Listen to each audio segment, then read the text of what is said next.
Go Bearcats!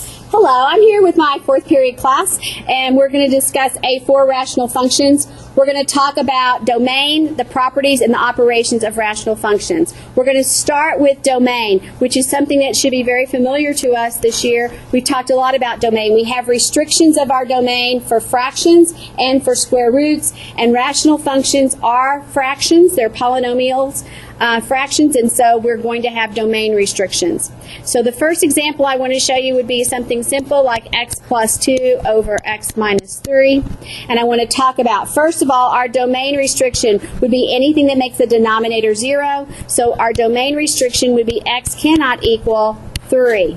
The nice thing about this is tomorrow when we start graphing, our vertical asymptote would be x does equal 3. They go hand in hand. The restriction becomes the asymptote. So that makes it really easy when we're graphing. The other thing I want to talk about are zeros of rational functions. In a fraction, the thing that makes a fraction 0 is the numerator. If the numerator is 0, then the entire fraction is 0. So the 0 for this function is going to come from the numerator. That would be x equals negative 2. So the 0 is negative 2, and that would also be an x-intercept on a graph when we're graphing tomorrow. Numerator gives you the zeros or the x-intercepts. Denominator gives your vertical asymptotes and your domain restrictions. Go Bearcats! All right, in this particular problem, we're going to actually simplify the rational expression. There are three things that you have to do when you're simplifying. The first of those things are factor all you can. So you really need to factor, including GCF, look for GCFs, as well as just all your traditional factoring. The second thing you're going to do is simplify, and that would be by cancellations. And the third thing is you're going to make sure that you list your domain restrictions.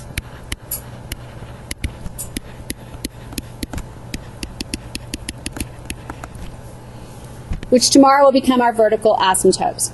All right, so the first thing we're doing is factoring. Look at the numerator, and when I factor the numerator, I get x and x. Be careful, I get a lot of 3s and 4s on this, and that's not going to work out. We're going to have to use 2 times 6 to get the 12, and we want a positive 6 and a negative 2 to get our positive 4 in the middle. Be really careful when you're factoring. In the denominator, they have a GCF of 3, so 3 times x minus 2. Now, I'm going to go ahead and write my domain restriction while I'm looking here. Before I make any kind of cancellations, you must write the restriction. So right now, in the denominator, I couldn't have a 2, or it would be undefined. And the cancellation wouldn't matter because it'd be undefined to begin with. Now I can go ahead and simplify by making this great cancellation, and I end up with x plus 6 over 3 with a domain restriction that x cannot equal 2. In this problem, we have a polynomial, a rational function times another rational function, and so we've got a lot of factoring to do. So we're going to have to take this piece by piece. I'm going to take this numerator first, and I'm going to go ahead and move my 2 over here, and I'm going to multiply by 2, and then don't forget, I have to divide by 2 a little bit later. So keep looking at that to make sure that you don't forget that. All right, so I would get at the top, I'm going to bring it down here, and if I move the 2 over, I'm going to have an x squared plus x, and 2 times negative 6 is negative 12. I'm going to go ahead and finish that, because if I skip around, I will lose my train of thought. So now I'm going to go ahead and factor, and I get x and x. Again, 4 and 3, but this time the 4 is positive and the 3 is negative. And then I must divide by 2. So divide by 2 and divide by 2. So when I do that, I'm going to go ahead and write those factors over here in a clean spot. This is my work area. And I get x plus 2, and then x minus 3 halves. Or you can multiply by 2 and get 2x minus 3. You might like that better. All right, let's just stay with the numerator while we're here. Let's take a look at this. And this numerator, it looks like you can factor out an x, and I would get x squared minus 3x plus 2. And then let's see if I can go a little bit further. I get x, and I would have x and x, and I would have 1 and 2 both negative. And that's how that would factor out. So I'm going to go ahead and add that to my numerators. So this x is its own little factor. And then I have x minus 1 and x minus 2. All right, I've done all the numerator stuff, so now I'm going to draw my line and work on the denominator. This one's pretty easy, so I can just directly put it down here. I'm going to have x and x Multiply to negative 5 and add to 4. That's going to be 1 and 5. My 5 is positive, my 1 is negative. All right, and now I'm going to do a little work on this one, so I'm going to come down here and use my little workspace. I can factor out a 2x. And I'm going to write those, that's 2 times x, so I'm just going to write them as 2 little separate factors. I think that will help us. And at 2x, I'm going to have a 2x minus 3. So I can write that as 2 times x times 2x minus 3. All right, before I start my cancellations, and I know at this point you're getting excited about all those cancellations, let's write our domain restriction. So x cannot be 1, x cannot be negative 5, x cannot be 0, and x cannot be 3 halves. So those are our domain restrictions, and now we get the fun part. Let's see, we have an x minus 1 cancel with an x minus 1. No x5, but an x cancels with a, with an x. And a 2x minus 3 cancels with a 2x minus 3. And I think that's all that we can do. So in the numerator, I have x plus 2, x minus 2. In the denominator, I have a 2 times x plus 5. Some people ask me, do we need to multiply that stuff back together? No. If you took all that time to factor it out, leave it factored because it's going to help us when we graph tomorrow anyway. So there's our answer. Go Bearcats.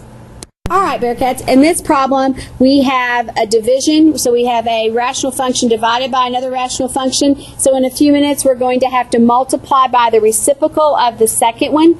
The other thing that we have that's really important to note is we have a sum and a difference of cubes, and you must remember the rules for that. So the first thing I'm going to do is just start factoring everything. Some people like to go ahead and do the flip at the beginning, and that is okay as well. I like to factor and then do my flip, but it doesn't matter, whichever you prefer.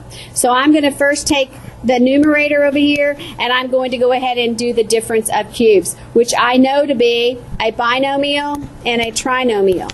My base is x, and my base for 8 cubed is 2.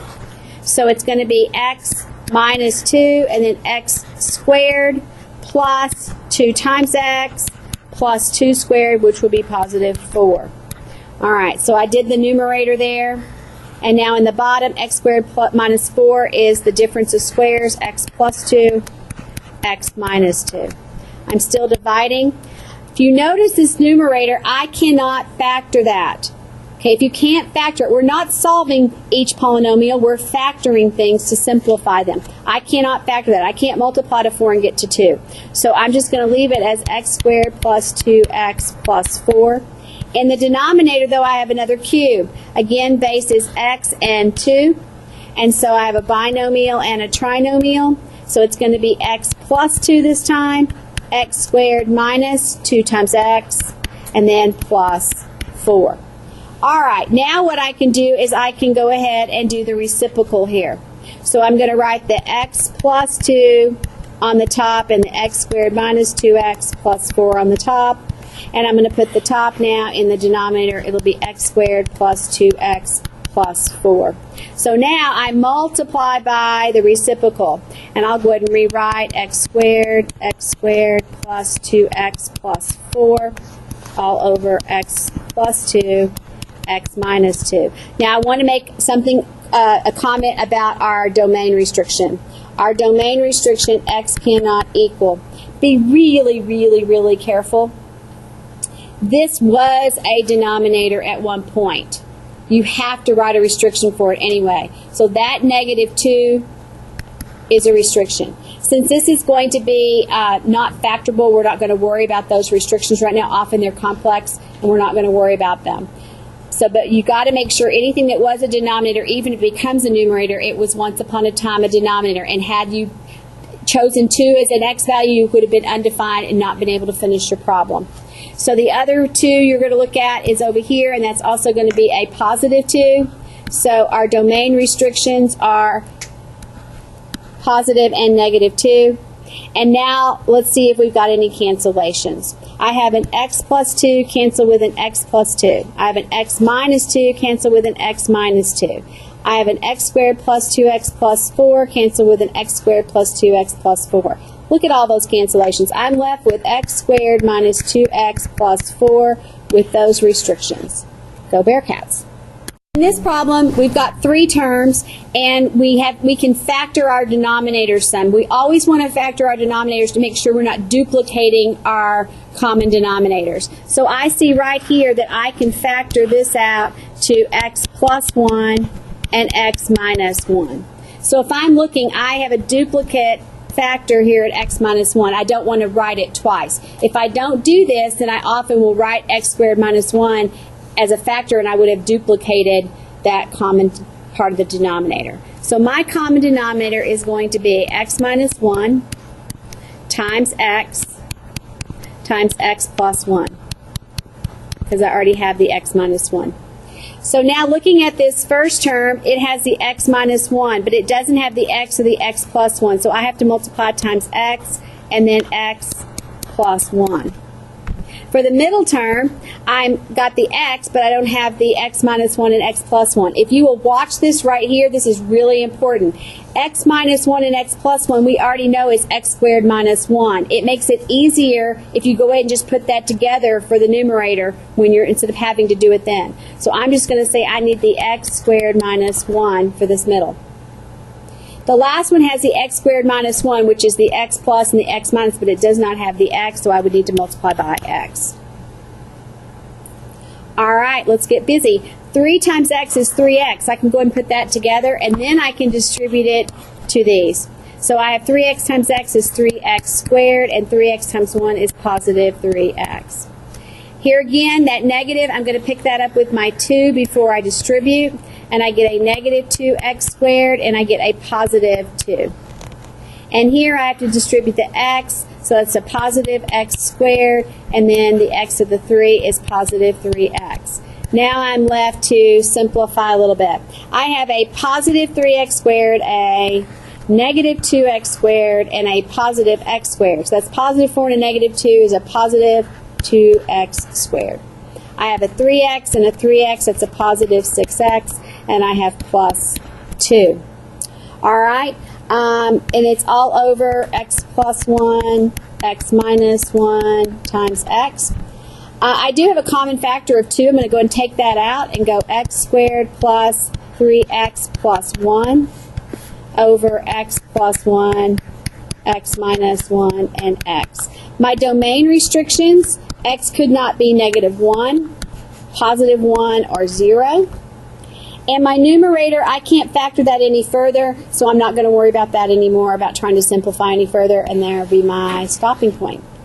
Go Bearcats, let's do number 8. Bearcats, in this problem we've got a complex fraction. We're going to try to break it down to make it a little bit simpler for us. First thing we're going to do is take this great big fraction bar right here, and we're going to turn that into an old-fashioned division symbol. So I'm going to take my 2 over x minus 3, and I'm going to make that look like a fraction also. 3 minus 1. I'll take the numerator, and I'm going to divide by old-fashioned division. That replaces my fraction bar. I'm going to divide by 1 minus 1 over x minus 1. I'm going to make this one look like a fraction so that they look similar. So now I have a rational function, or two fractions divided by another rational function. In a few minutes we are going to multiply by the reciprocal, but first thing we need to simplify each side. If I simplify this side, I have to have a common denominator, because I'm subtracting two fractions. So my common denominator would be x. This already has an x, the 3 would need an x. So your numerator would just be 2 minus 3x. And I'm going to keep my division in there. And on this side, my common denominator is going to be x minus 1. This needs the x minus 1. This already has it. So I would get x minus 1 minus 1.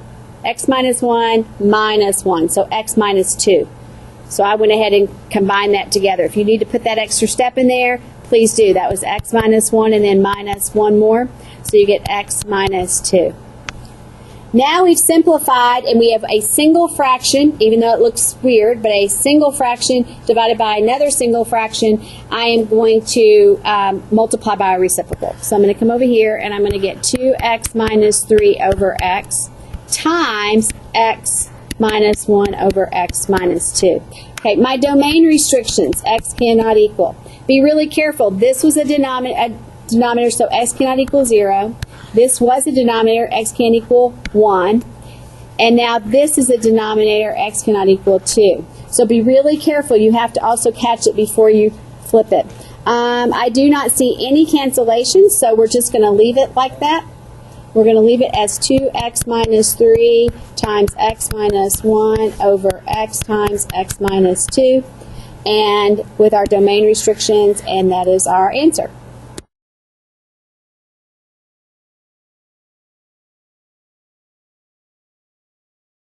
All right, we have we're going to simplify this by factoring, and in the end it's going to become a rational function.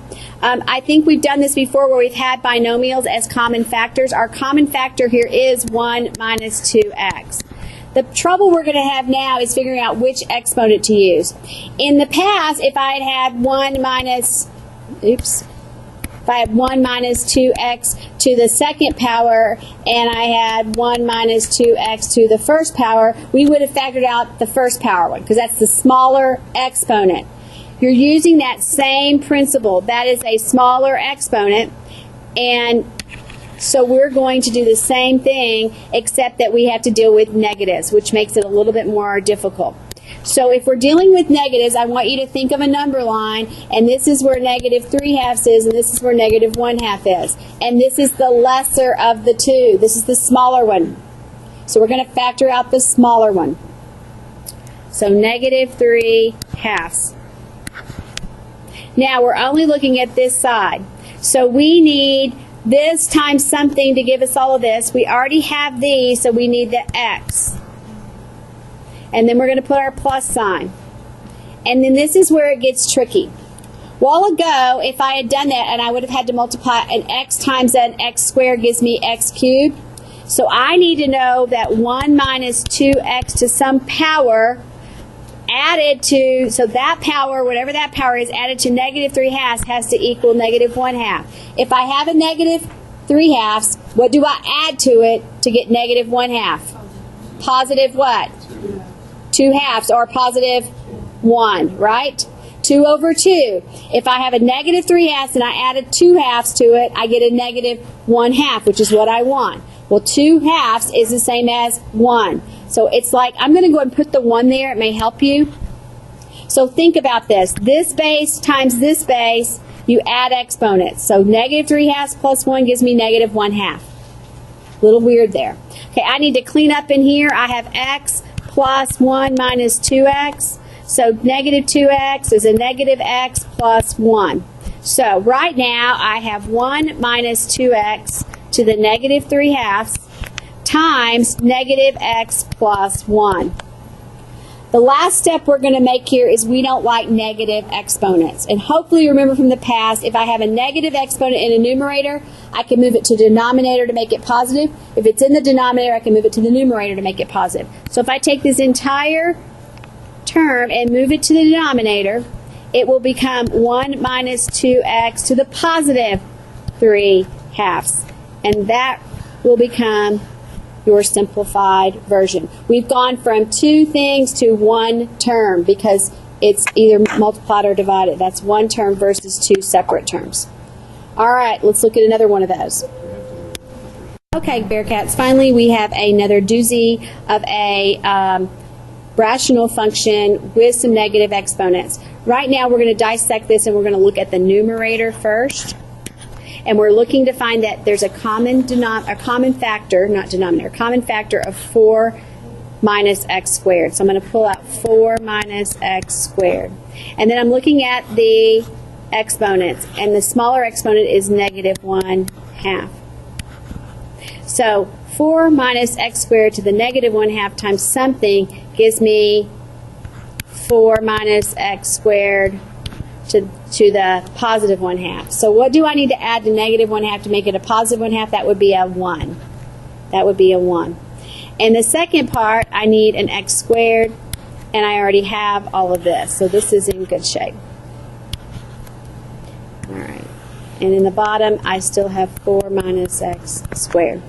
All right, I'm going to simplify this stuff in the middle. I have 4 minus x squared plus x squared, so my x squares go out. And remember, this is multiplied times this. So really, I have 4 times 4 minus x squared to the negative 1/2 over 4 minus x squared. I don't like negative exponents, so I'm going to move it downstairs, and I get 4 over, and what was there was 4 minus x squared, we'll say to the first, and now we move down 4 minus x squared to the positive 1/2. So 1 and 1/2 would be 3/2, so I have 4 over 4 minus x squared to the 3/2. All right, go Bearcats.